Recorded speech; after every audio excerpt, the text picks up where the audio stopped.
You are standing outside your own home. Maybe it is your backyard. Maybe it is your front porch. The sun is going down. The air smells like grass in summer. And then it starts. That sound, that high-pitched whine near your ear. You slap your neck. You slap your arm. You are already wearing repellent. You already burned through half a can before you walked outside. And they are still finding you, every single time. Now I need you to stop for a second and really think about this. You have been fighting mosquitoes your entire adult life. And every single summer you are losing. You spend money. You spray chemicals on your skin. You light things on fire and hang them from your deck. And none of it actually works the way they promised it would on the box. But what if the real solution was never in a bottle at all? What if it was sitting in your kitchen cabinet right now, 3 feet from where you are reading this? I'm going to show you something today that most people have never seen. A method so old, so simple, and so effective that the companies selling you spray cans would rather you never find out about it. Stay with me, because by the time this video is done, you are going to look at your backyard in a completely different way. And before we go any further, if this is your first time here, welcome to Simple Secrets Daily. I'm glad you found this channel. Hit that subscribe button right now and ring the bell so you do not miss what is coming next. I release things here that you genuinely will not find anywhere else. Now let us get into it. I want to tell you about a moment that changed how I thought about this whole problem. I was visiting a farming community out in the countryside a few summers back. It was a warm evening, thick air, the kind of evening where mosquitoes should have been absolutely everywhere.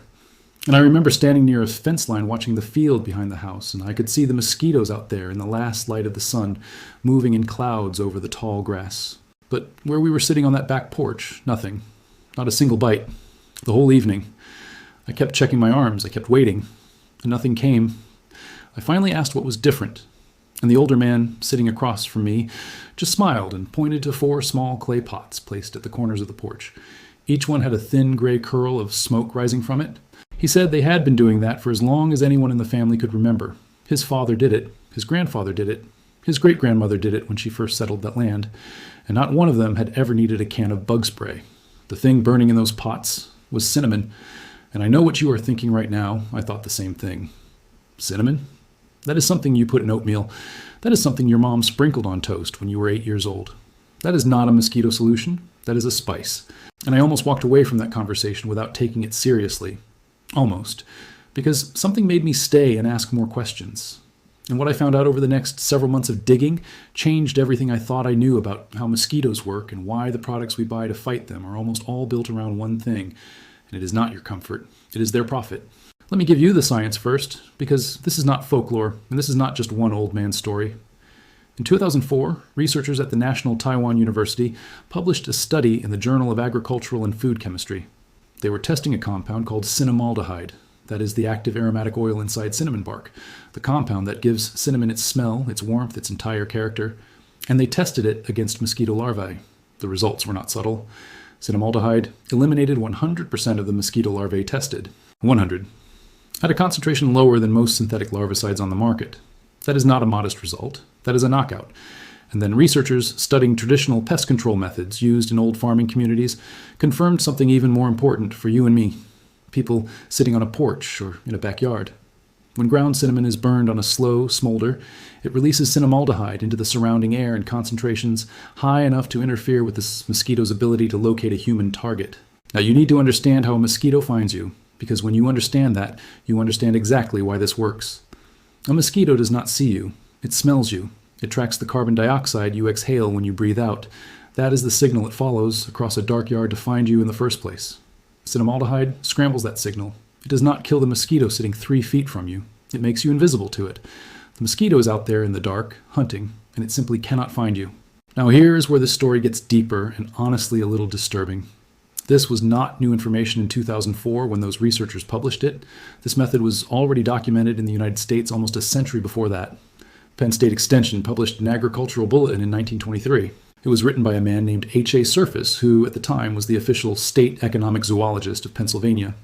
And in that bulletin, Surface described a method used by Pennsylvania Dutch farming families of smoldering cinnamon bark in small clay pots placed at the corners of their porches and along the edges of their vegetable gardens. He wrote that the effect on biting flies and mosquitoes was immediate, and it lasted for the full duration of the smolder. That bulletin was considered reliable enough to be reprinted in 1931. It was reprinted again in 1947, and then in the 1958 edition, that entire section quietly disappeared. No explanation, no note, No replacement method. Just gone. And it has never been reprinted since. So you have to ask yourself a question. Why would a university extension office, a public institution that exists specifically to share useful agricultural knowledge with regular people, why would they remove a free, safe, proven method from their own records without saying a word about it? Here's what was happening in 1957 and 1958. The American chemical industry was aggressively moving into the consumer pesticide market. DDT was still being sold directly to homeowners. Chemical companies were funding university extension programs. They were sitting on the committees that decided what went into those agricultural bulletins.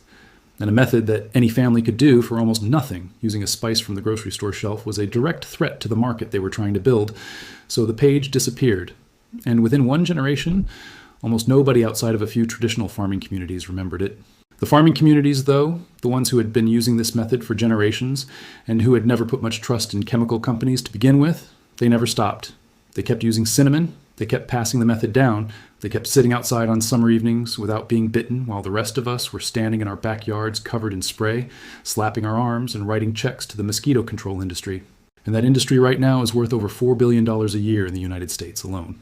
$4 billion. To solve a problem that families in rural Pennsylvania were handling with a handful of bark and a clay pot.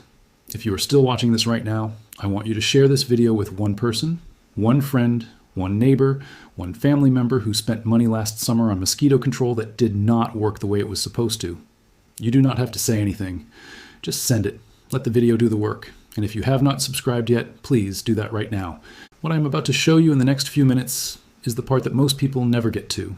It is the part that was in the 1923 bulletin and has not appeared in any mainstream publication since. Here is the actual method. And it is simple enough to do tonight. You need ground cinnamon, not the expensive kind.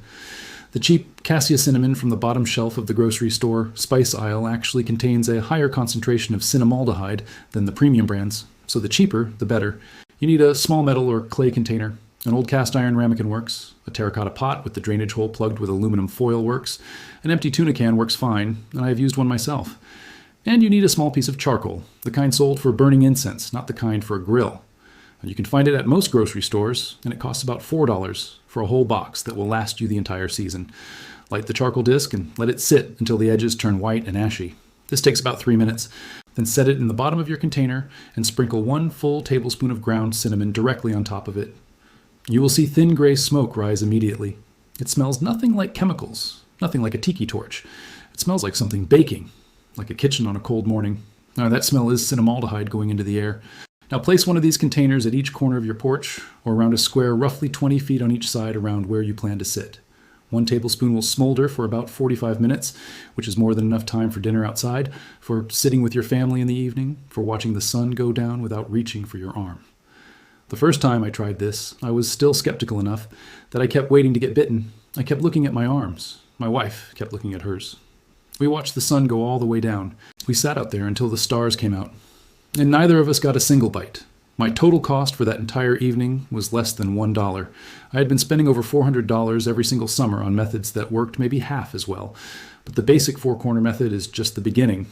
Because the families who have been doing this for generations, the ones who refined this over 100 years of practical use, they developed something more powerful, something that does not just protect a porch, it protects an entire yard.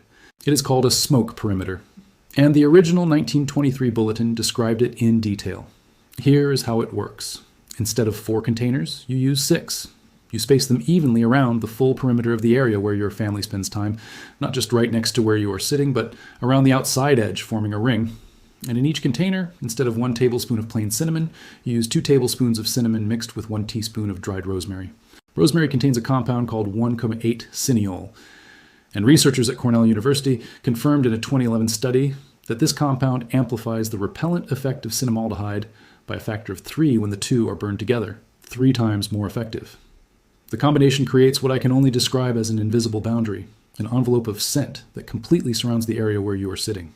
And mosquitoes that reach the edge of that envelope become disoriented. Their sensory system stops working properly. They turn back. They never cross into the protected space. And here is what I want to be clear about, because this matters.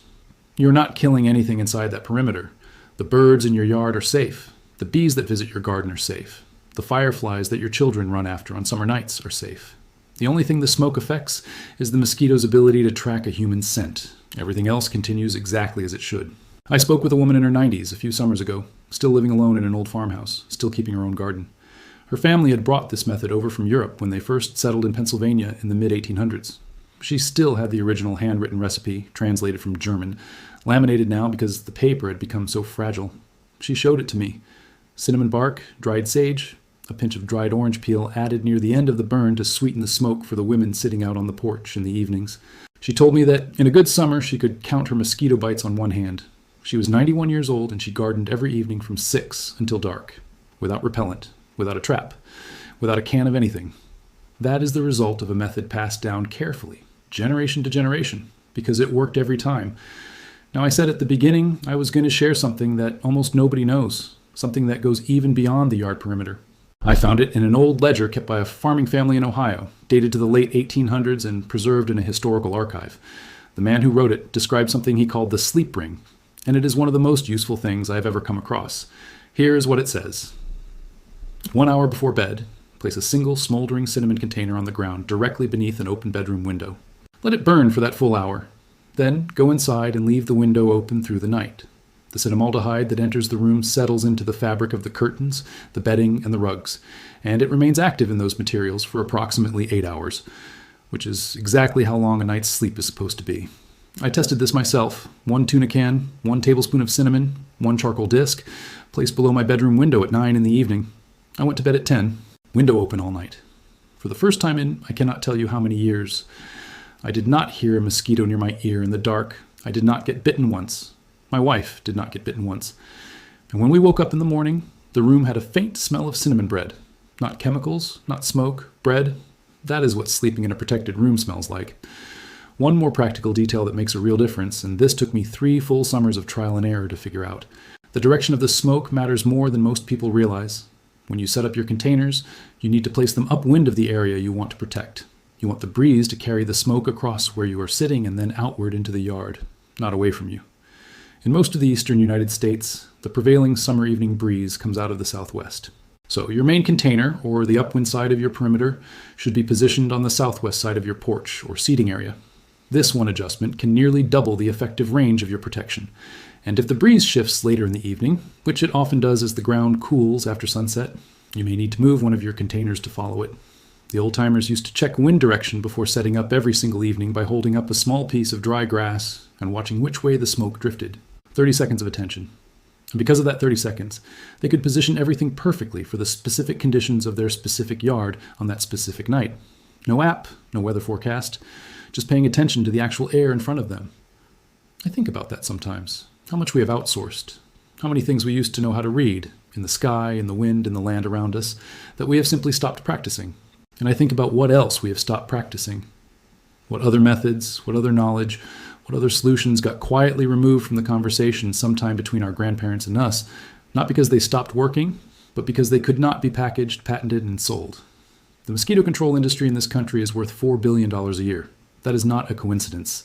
That is a market built on your ignorance of what your own great-grandparents already knew. It is built on the removal of a page from a 1958 agricultural bulletin.